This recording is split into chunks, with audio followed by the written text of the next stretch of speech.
And we're back to another episode of Dubai Stars. Today I have a very amazing star, someone I look to a lot.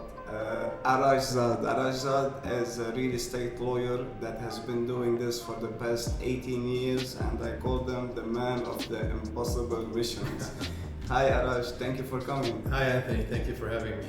Arash, as I tell every guest coming here, is like the main reason of this podcast just to influence people, and no matter any industry you are in, you can make it, you can kill it, you can have the success you want as long as you keep pushing. I know that you've been born and raised in the UAE. What I don't know, why you joined the law firm, what got you in it, first of all? Why did I choose to become a lawyer? Interesting. Let me put it this way. I was born in a family that, as a tradition, everybody has to become a doctor. Yeah, same like every other family. You know? Yeah. So, two of my elder brothers, they become doctors. I was supposed to be a doctor as well. There was at a certain time, I think I was 14 years old, when I felt that, hey, what am I about to do? I want to be a doctor? Is this really something that I want to be? You know, when I watch Gary Vee, when he says that, stop listening to your parents. Yeah, me too. I say the same. Unlearn what your parents say. Parents love, they love us, definitely. We have no doubt about that. But they have certain mentalities that not necessarily everything that they say will be applicable in this era. Can I give you my point of view? Of course. I'll tell everyone why they should stop listening to their parents. Yeah. Okay, because our parents taught us everything that they learned from their parents. True. And coming on the years, our grandparents were living the World War II, where everyone, all of their concern was just like to bring food on the table, feed your family, we're still alive, happy days. They teach us always to go learn in school, then go to university, True. get a steady job. Now it's the time, if you don't find a girl, my mom will go and arrange a marriage. Absolutely. Get the girl, okay? Get the girl, start a family, okay? And that's it, life is perfect. And then later on you will see this husband struggling. He has kids, he has schools, he has expenses. They will go into credit cards, they will have no money, and that's where the real fight starts. And they will find out that there was no love from the beginning. Everything arranged will fall apart eventually. And then they will start blaming their parents. Yeah, it's like, right? because of you I did this, I did Yeah, that. Yeah. yeah. So I mean, nowadays a steady job is okay, but this is not the life. There's way more into life. Like you can get married when you feel like it. It's not like because you reach a certain age. So yeah, we are in a total different era. Like back then they used to tell us, once you make $1 million, that's it, you're set for life. You're done. Yeah. No, but the inflation hit. The house used to cost $30,000, a car $5,000, so you still have $950,000 for the rest of your life. Nowadays, a home easy, a flat is costing $250,000, a car $30,000. They will last you for 12 years, and then you'll become miserable for the rest of your life. So yeah, like unlearn everything you learned from your parents. Keep loving them, but it's a new phase, a new era. So you should true. follow You the trends. need to do your own research, because at the end of the day, I'm a type of person that I don't like blaming anyone else or point finger at them. I point finger at myself. Yeah. So I want to be held responsible. Therefore, I decide myself. I'll come to you and listen to your advice. I'll listen to so many people. But then at the end, I will make the decision despite whatever I've heard from anyone else. So I heard my father and my mother that they wanted me to be a doctor. So for a certain time, I entertained that idea. But at that point, I said that, hey, this is not what I want to be. I hate wounds, I hate scars, I hate blood, I hate being half of my life in hospitals. Yeah. So no, this is not what I want to do. But then I said that, okay, if I don't want to be a doctor, what do I want to be? Right? So I start doing some soul digging, and then I realized that I like defending people. I like helping people. I like explaining things to. Was it influenced by a movie or some series Nothing, where the lawyer is nothing. the superhero? No. Just out of nowhere. Out of nowhere, Yeah. because I start thinking, because this is what I also tell some teenagers that they ask me. I tell them that, hey guys, what you need to do is, first of all, you need to find out what you are good at. what you enjoy doing. So I did the same with myself. I sat and I thought that, okay, what do I really enjoy? So I had few criterias, and all of those represents a lawyer, or a lawyer represents those skills. So then I decided to become a lawyer. You won't believe it, Anthony. The day that I wanted to inform or break this news in my house to my parents, it was unbelievable. I was working on myself for 2 days. That kind of a parents The we have, presentation, yeah. You know? So I went to my mom. I said that, Mom, I have a big news. I don't want to be a doctor. I said, what? You don't want to be a doctor? What else do you want to be? I said, I want to be a lawyer. Are you kidding me? No way. The whole family, all your brothers are becoming a doctor. They are successful. This. No, Mom. I made up my mind. I want to be a lawyer. Done. Period. So from that day on, I knew that that's what I want to become, and that's why I became. Tell me how you joined university, how was being getting specialized in it. I'm sure it wasn't easy. I'm sure like then few years, or I mean maybe from the first year you start saying, oh, this is not like what I imagined, this is tough, maybe I should consider something else. Like you always have a voice back in your head who telling you this is hard, Of course, go it for is, the it easy is. way. You will have your own challenges, especially because I was in a route to become a doctor. In the high school, I picked subject which is related to that. So now that I wanted to change and deviate from that route and start studying law, so I had to study twice as more as my friends to just be able to finish and join the university. So joining the university was also a hassle on its own because we had exams and everything. Because I went back to my home country to study law. Here in Dubai, we didn't have English law school, or even if it wasn't anything as a good quality. So I had to go back to my home country and finish my law school over there. And you would be surprised, I had to even do compulsory military service. Wow. Because it's by law, you have to do it. So 2 years of my life also. But the goal was there. I was just looking at that. That was my objective. That is what I want to reach. I am willing more than enough to do whatever is necessary in order to achieve that. So I did everything. And then right after that, I came back and started fresh. Can we know, before coming here, can we know a little bit about the military experience? Because like most of the people listening to this will not know it. I come from Lebanon. We do have it. Yeah. They have it in Syria. They have it at your home. It's not something It's tough. It's comfortable at all. No, not at all. Not at all. Especially because, so the situation is like this, that you need to do 3 months and you will be like a normal soldier. Then after 3 months, which is the training period, then you will have 18 more months that you will be working as a, I don't know the grade here, but I think it's a lieutenant or something like that, 2 stars anyways. Okay, yeah.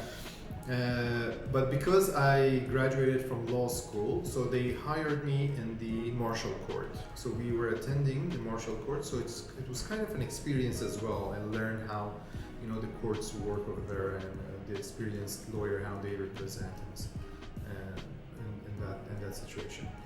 So, but that 3 months, man, you don't want to be there. Of course. You don't want to be there.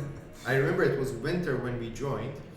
And you are taken away from your home, you're taken to unknown area. There was a big bus. All of us were there. So the moment we got off the bus, first thing they just wanted to tell us that, hey, who's the boss here? You guys are no one. So they asked us to start crawling on the cement on the road. Yeah, and it was minus 10 degrees. So cold, and we had to crawl for almost, I don't know, 300 meters, 400 meters. That's the welcome home. That's the welcome home. So we were bleeding.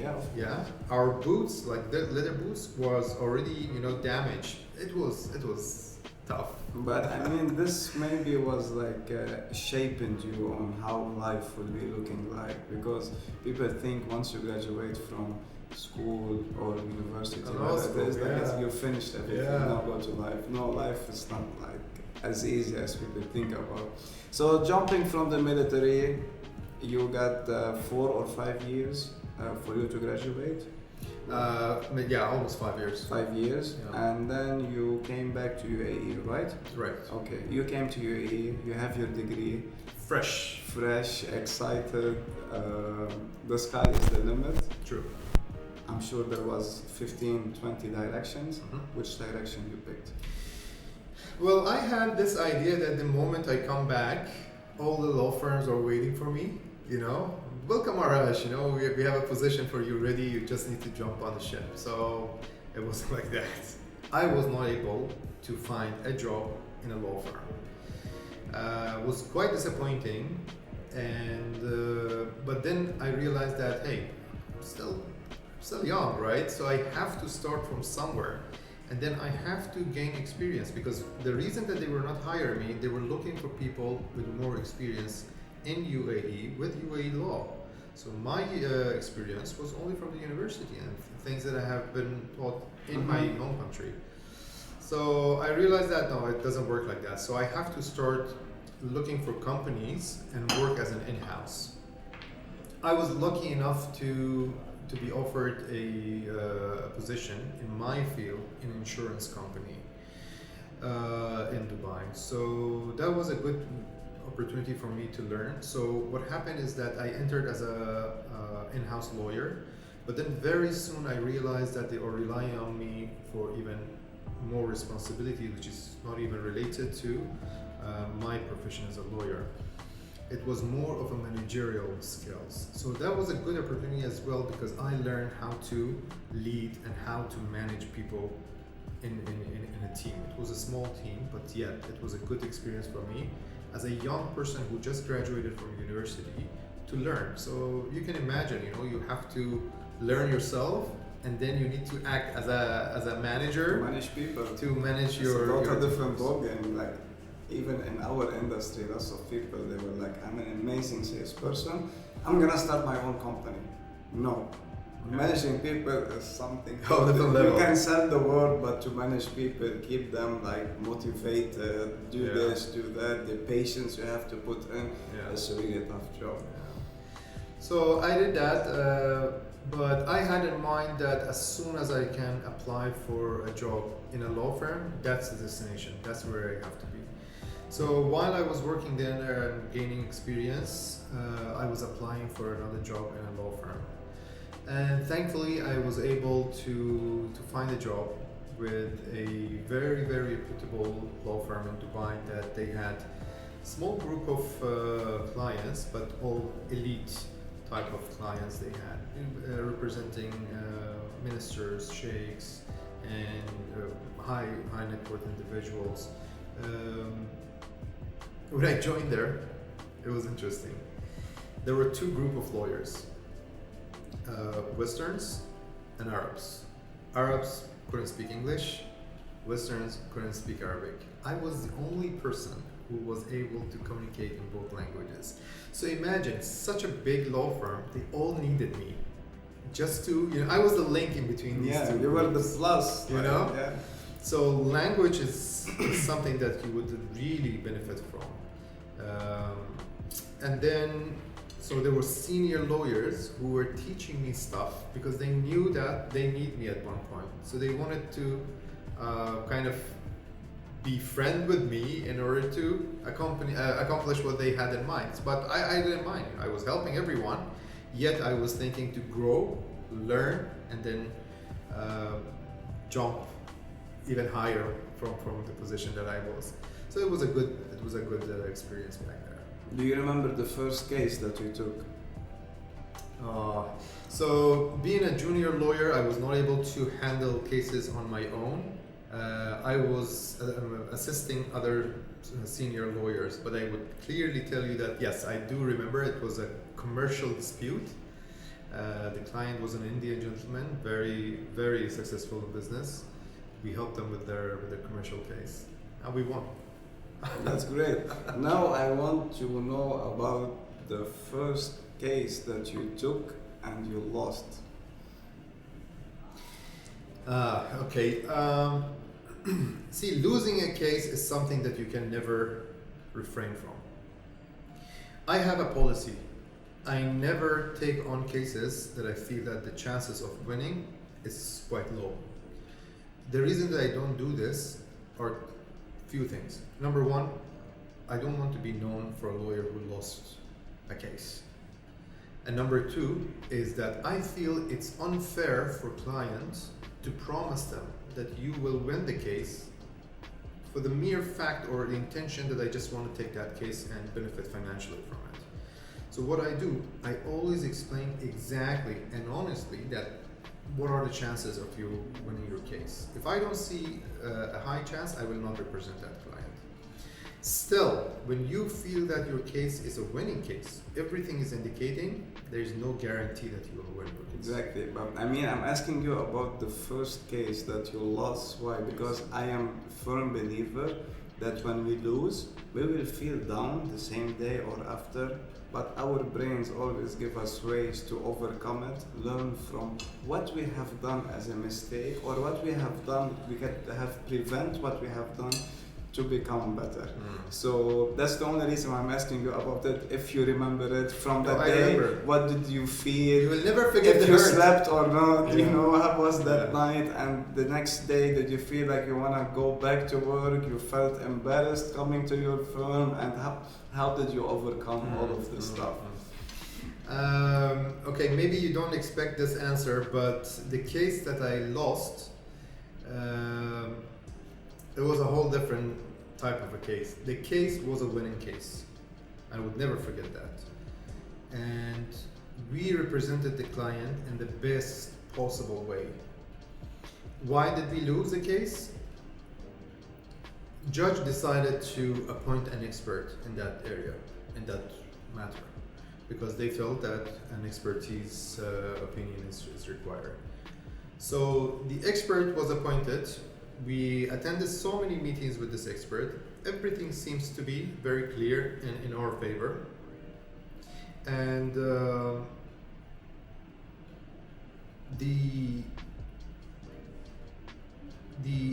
the report was prepared based on the conversation and all the submissions that we did.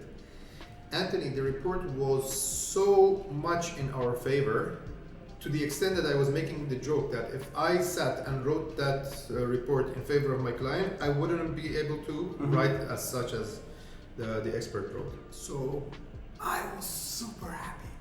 Everything is done. Yeah. Everything is done, you know? So I already informed the client. I said, see, 90% of job has been done. That's what I learned from my mistake. Never promise a client about how much the case is a winning case, because you can never guarantee the outcome. So my representation, 100%. I was super proud of it. The expert report, 100% in our favor. All the facts, everything is in our favor. The judge dismissed our case. Out of nowhere. They had their own reasons. I still believe that, you know, those opinions were challengeable. So of course we appealed, we went to the Court of Cassation. It was never overruled. We lost that case. We lost but that you gained case. a lot of knowledge. Absolutely. That you never take in university. Absolutely. Or nowhere. This Nowhere, is the proper nowhere. knowledge. Unless you're going to get it on the field. Yeah. You have to be in the battlefield. You have to experience it firsthand, and then you will learn from it. I had two approaches. You know, I could react in two ways. Either get depressed and say that no, the system is not working, I cannot work like this. It was unfair and whatever. You know, so how I can guarantee that my upcoming cases will be successful, how I can guarantee to my clients, you know, to take the negative approach. Instead, I will be honest with you, I was quite depressed for 2-3 days, quite depressed. I didn't want to speak with anyone, yeah? Because when you are building hope on something and then all of a sudden you feel that the ground is, you know, it's crazy. You know, you feel defenseless. So I didn't want to speak with anyone. But then very soon I came back to my senses. I said, hey, this is one case. It's a learning process. Why did you think that your learning process has stopped? These are all teaching you stuff. So I learned and I came back to my senses and I was all ready for another fight. Amazing. Yeah. Tell me from there, where did you feel like specializing in real estate was your main goal? You know, because like I mean, being a lawyer, I like that. yeah. I mean, that's what I believe. Like everyone on this planet has a message to deliver or some noble something to do. So you specialize in the real estate sector. Yeah. You could have taken domestic or whatever, but you specialized in real estate. So what got you into the real estate? All right. The situation was like this: that I used to work for this law firm for 4 or 5 years, and while I was there, I had a client, a very very nice gentleman who I used to handle all his matters in my firm, in the firm that I used to work. So after a while, he approached me and told me that, Arash, you're handling all my cases and no one else is here working on this. So why don't you come and join me as an in-house lawyer? And I said, well, I don't know. I want to work for a law firm. Then I thought that, okay, working as a law firm, I already gained so much experience in a law firm. Maybe I can use it now in a private company. And I knew this person, I trusted him, and I knew that I have so much to learn from him because he was a very successful businessman. Then I studied it, and then I said that, why not? It's a new opportunity. Let me start. A very good package, I'll tell you, I received from him, and I shifted to in-house again. This gentleman, one of his biggest companies, because he had a group of companies, one of his biggest companies was a real estate investment company, which I was totally not familiar with the ins and outs of a real estate. But there, I fell in love with it. There, I felt that, oh my God, I love properties. I love investing myself. I love learning about it, and I love the law related to properties and real estate. I learned over there. And very soon I felt that this is the area that I want to be specialized in. So basically I didn't take a master and such because I don't even think that we have perhaps we have real estate law master, but I never took any master degree, yet I got experience in that field. So right now I'm taking all kind of cases, but I'm more focused on real estate law. And you're very known for the real estate. I mean, like, you're very active on social media. We see you talking about cases. You're giving free advices that most lawyers would charge a lot just to even it's this crazy, consultation. Right? Going full branding, which makes you like known for everyone in the industry in the real estate. So you joined the gentleman, you handled the portfolio, and then. Okay. This is the interesting part. Maybe it's interesting for your audience as well. There were 2 shifts in my whole career. And I think that this helped me to reach where I am right now. See, Anthony, the security and having a peace of mind and being in your comfort zone is really pleasant, to the extent that you get addicted to it. Leaving that comfort zone will be like terrifying thing. It's like a nightmare. Why do I need to do that? So this package that I just referred to, it was so pleasing, it was so interesting that I felt that I want to be in this position for life. Forever. I don't want to change. But me being me, I'm always up for challenges. I always want to experience more and learn more and explore more. After many years, we faced the crisis, we had so many issues, right? So at one point, I realized that this cannot continue like this. I cannot be employed the rest of my life. This is not me. This is not what I want. But I was lost. I knew that this is not what I want. I didn't know what I have to become or what should I do. But when you want something and you deeply ask for it, I truly believe that you will see signs. God will send people to you as your guides, and they will guide you. So I was approached by a gentleman in a coffee shop.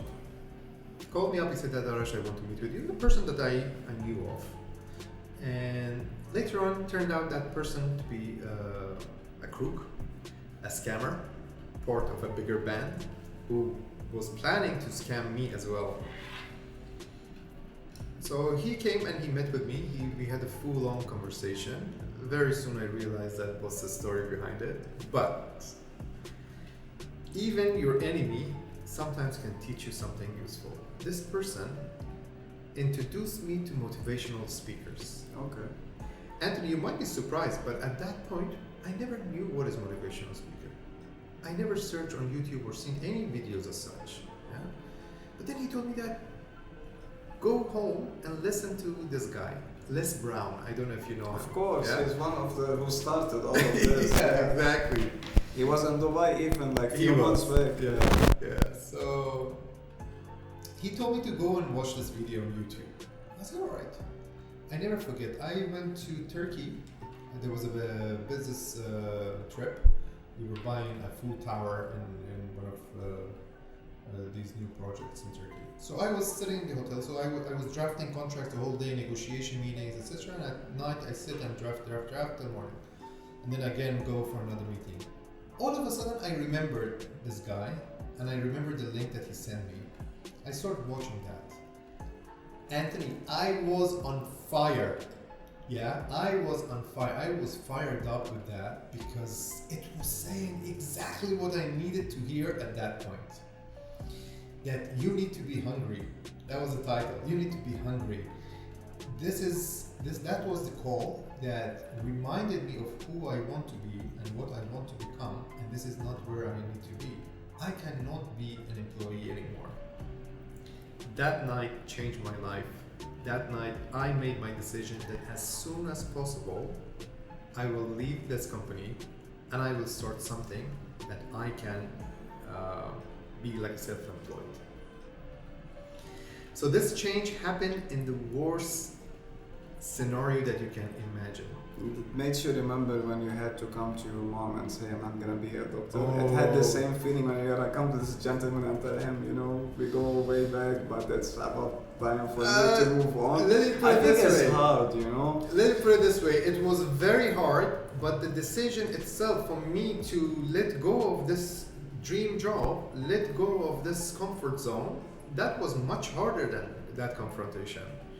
So when I decided to do that, it was a situation that I was about to become a dad, yeah, and the responsibility feeling that you'll be worried, you have to be the best father, and will be relying on you, all the expenses, all the responsibilities, everything was attacking me, but I knew that no, this is what I want to and do. they say with the kid comes the blessing, but also comes big bills with the kid. Exactly, true. It's a blessing, but So you cannot really rely on those sayings. so all that you had back then was the faith that you are destined for something better, Yes. and you will be better. Nothing else. There was no support from anyone telling you, don't worry, God forbid you will fail. I'm Nothing. here next to you. You had nothing. So you had yourself, beliefs, and you jumped in the gray area, as we call it, because no one knows when you jump what you're gonna face. True.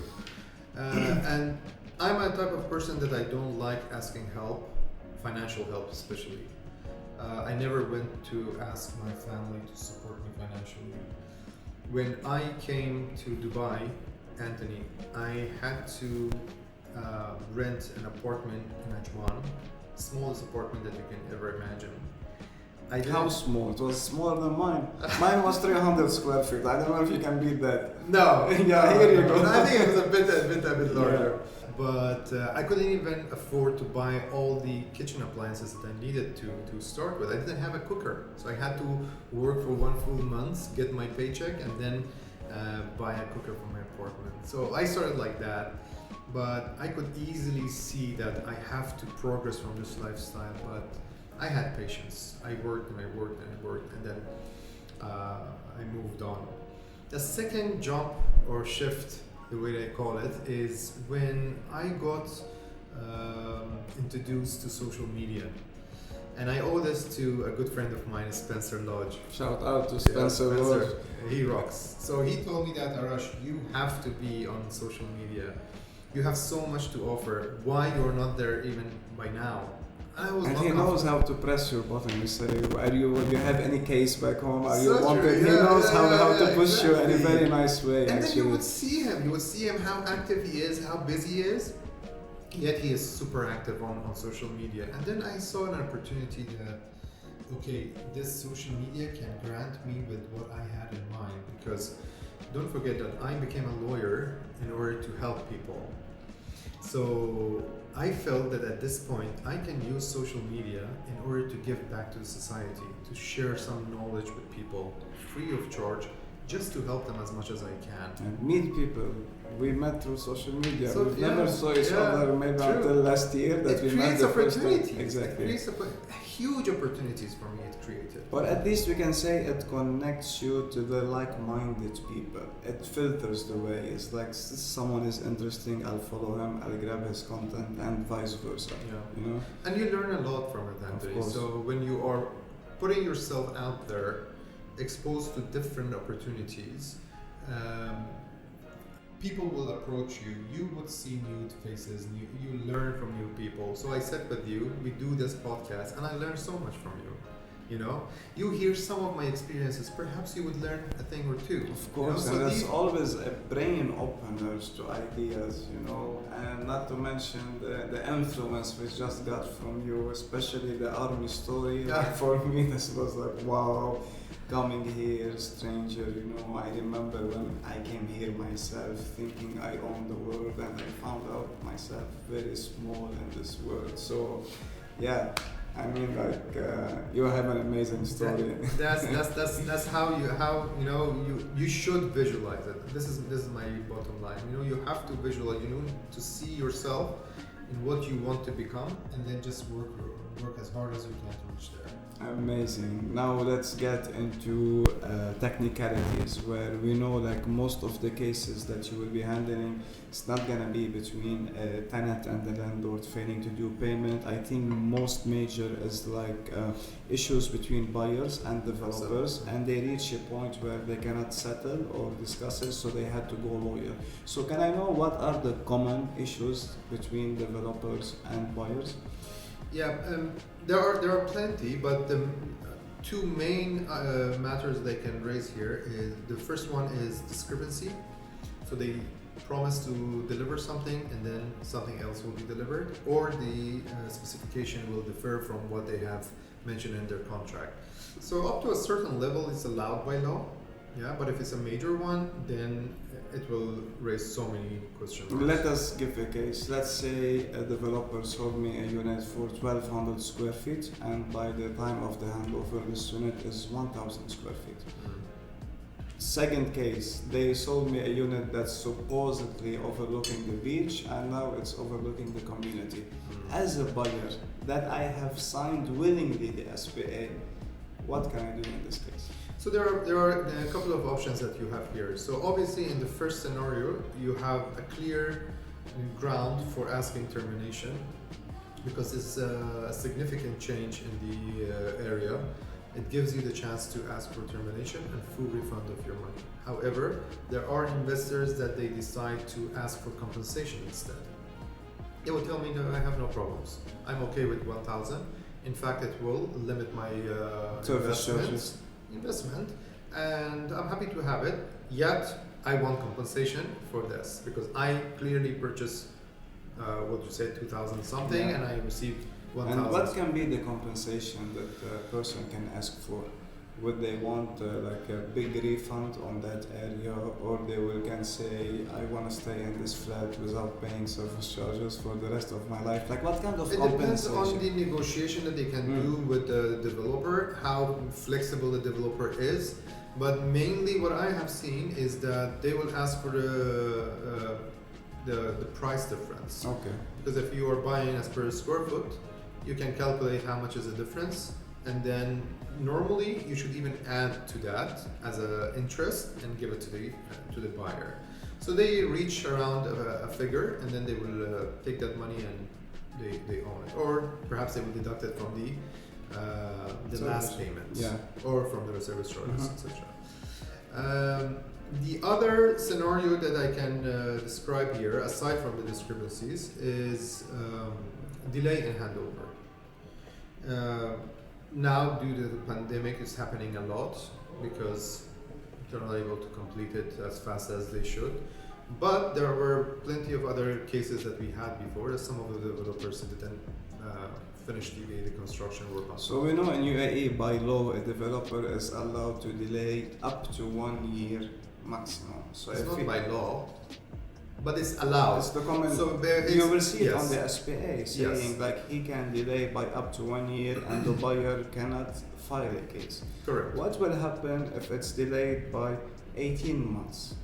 This remaining 6 months, what can a buyer do? Can he file a case saying I was supposed to rent or live in this property, now I have to rent another 6 months, I want the rent, or I need interest on the money I invested? What can a buyer do in this case? It's their absolute right to ask for compensation and delay penalties. Some of developers, they have already stipulated this in their sell and purchase agreements. Some of them have not. Yet it will entitle the buyer to ask for compensation. That compensation will be determined, if not amicably decided, then it will be determined by an expert. Will come, evaluate the situation, and will say that okay, X amount of money you're entitled to receive as late payment charges, which mainly they will look into the rent amount for that period, or if you can prove any other damages for fact that you have encountered all these damages directly because of this delay, then you can add that as well. So that will be one option. The other option is that if you're not asking for compensation, then it gives you the right to ask for termination based on delay.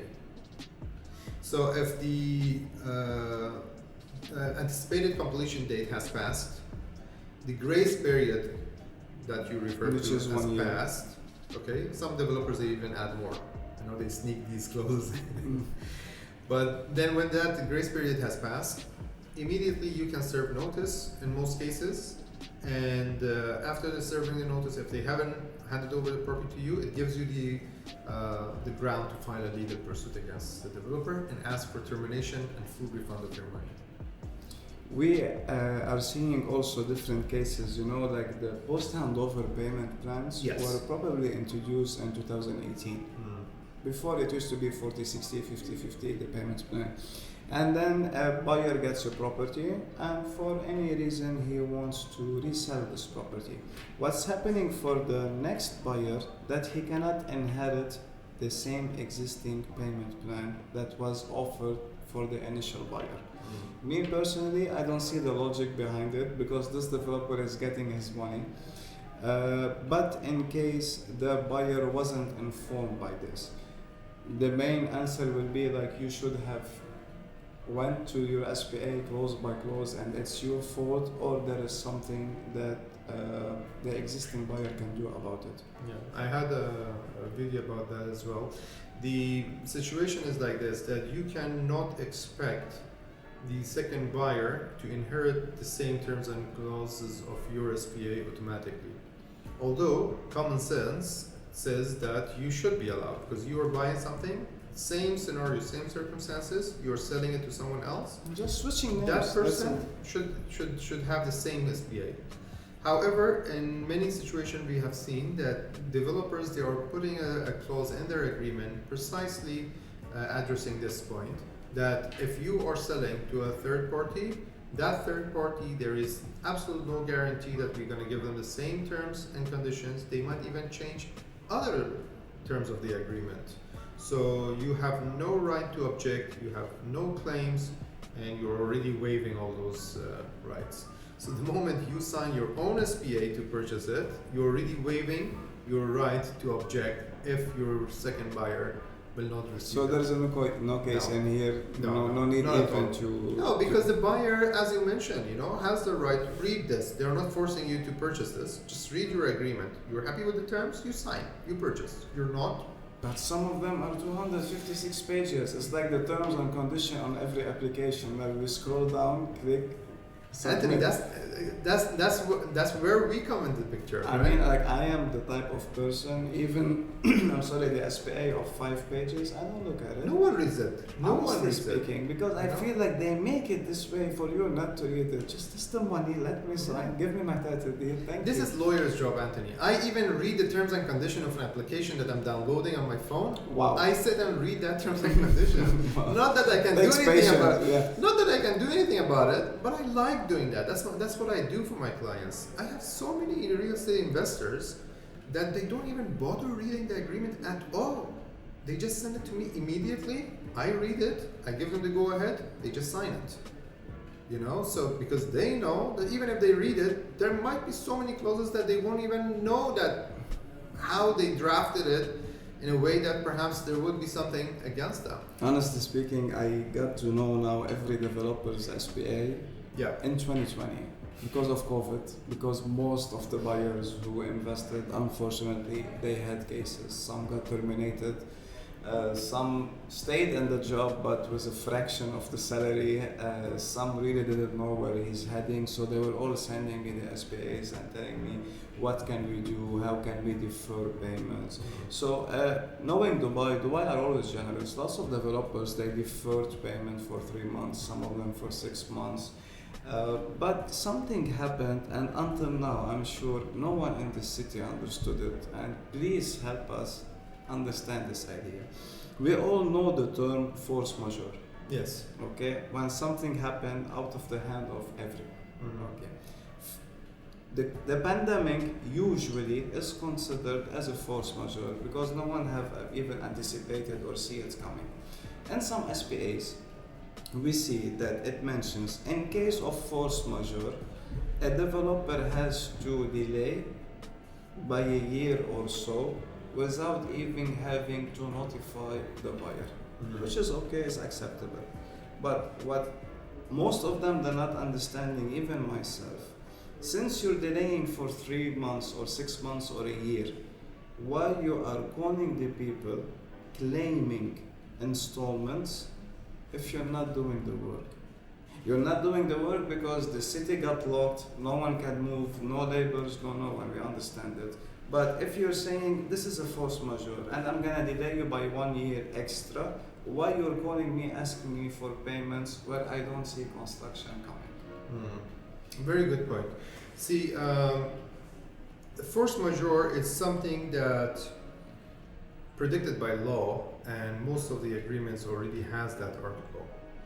First thing that we need to bear in mind is that the clause has to be clear.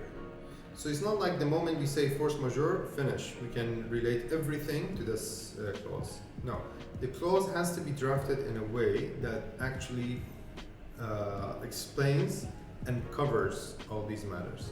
So there could be some clauses that is not usable.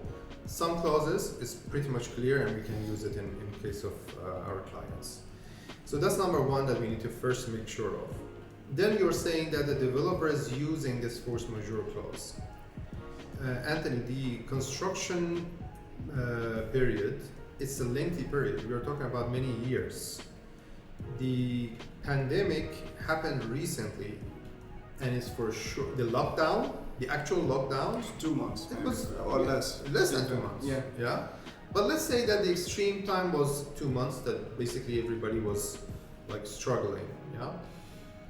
This 2 months, in comparison with few years, is nothing. Of course. So the developer cannot use this pandemic or this short period of time and justify their long delay, because there are developers that they delay for many years, you know?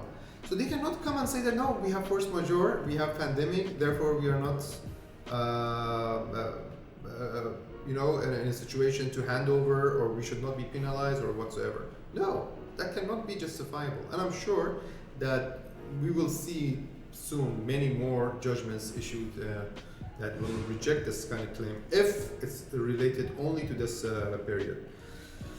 But if people they have purchased and they were supposed to have received the handover now during the pandemic, and then they will say that because of pandemic, then yes, that's acceptable. So to answer your question, why they're asking for payment, the because there is no case at the court. We have two types of SPA. We have one that will say you buy from me, you give me 10, 15 down payment, keep paying, and then certain amount will be following the milestone of the construction. Correct. This is what I was And getting you to. have one which is dated. Okay? The one dated, let's say on this installment, number 7 or 8, Yeah. I was supposed to see 40% construction, but unfortunately it's still 27% construction. You're calling me telling me you have an installment to pay and you have 30 days. If you don't do it, I'm gonna impose on you late penalty fees. And this is what's getting people like really annoyed. Like, it's a give and take. You build, I pay. You Correct. delayed building, I'm gonna delay paying. It's not I stopped, but I'm following what I'm getting. Correct. That's the major issue of my clients, and that's what we'd like to know from you, what can be done, because end of the day, if a developer is imposing late penalty fees, and if he doesn't want to waive it or remove it, he can. See, we have different approaches here now. I have clients that they are not able to pay even the normal installments, yeah, because of the situation that they have. So we are filing cases against developers to restructure the payment for them. And I will tell you that we will get judgments in client's favor because we are applying to this force majeure clause, and we can easily prove the situation of the client. There's no doubt about it. Yeah, whether he got terminated or he got 50% reduction on his salary. Yeah, or he got sick. He got the virus, and he was paralyzed in the hospital. Couldn't do anything. Anyways, so that's the situation that we are trying to help the clients when it comes to court cases. On the other hand, is that if they have agreed on a certain dates, irrelevant to the stages, they have already agreed on the dates. Yeah.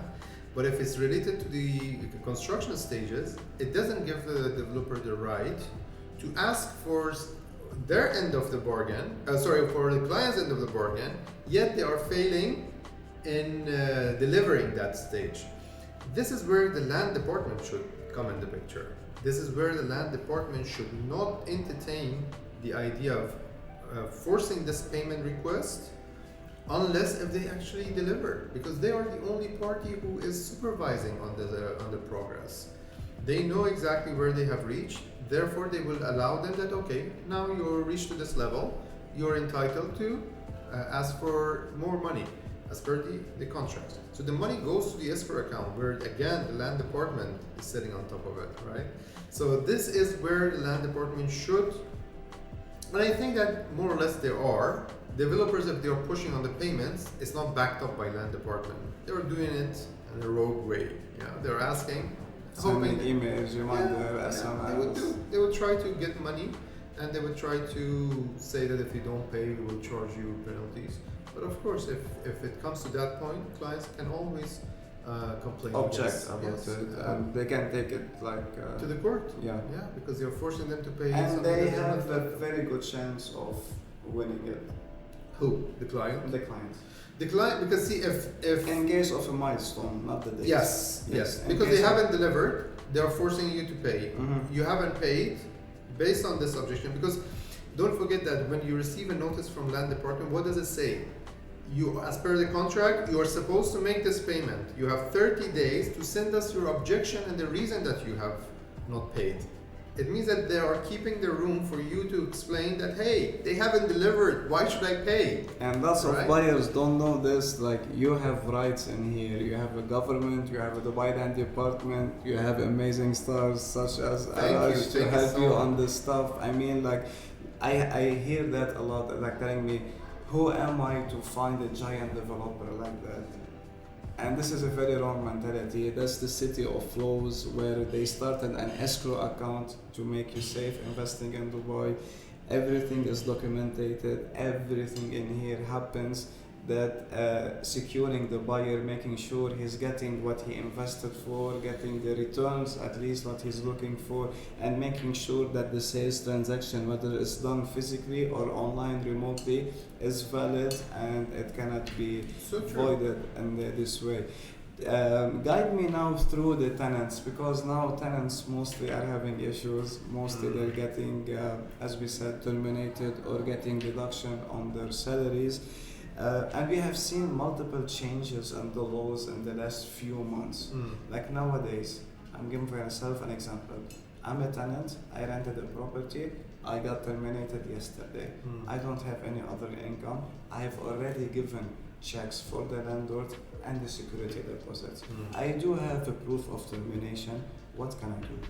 First thing you should do, you should start communicating with your landlord. If you have proof that you've been terminated or your salary was reduced significantly, first thing you need to do is to send an email to your landlord, start communicating with them. Try to do it friendly, yeah? So you sit with your landlord, you explain your situation, and you will ask for help. You know, we should be a little bit humble when it comes to the situation, Of course. yeah? And try to do this first, you know, friendly on an amicable basis. And then explain your situation and perhaps even show the proof of your termination or your salary cut to your landlord. Try to get a good deal from him. Either they postpone your payment, they will reduce your rent, or they help you, you know, to exit the contract without paying compensation. If they agree, please tell them. Because I'll tell you something.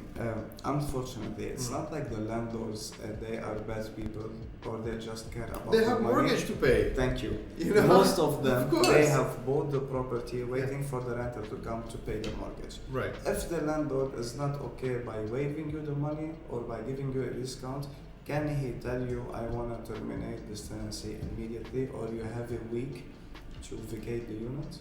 Well, if you agree, because see, you have a valid contract, yeah.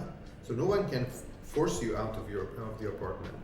If you see that he is not willing to give you any discounts or deferment or whatever, what you have as an option is to leave the apartment.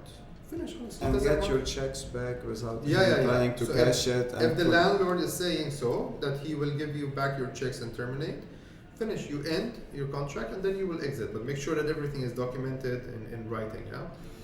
But if the landlord did not agree, and I have seen plenty of landlords that they don't agree, yeah. So then it gives you the right to go and file a case against the landlord in Dubai Rental Dispute Center and ask the court to either reduce your rent or to cancel your tenancy contract and waive your compensation.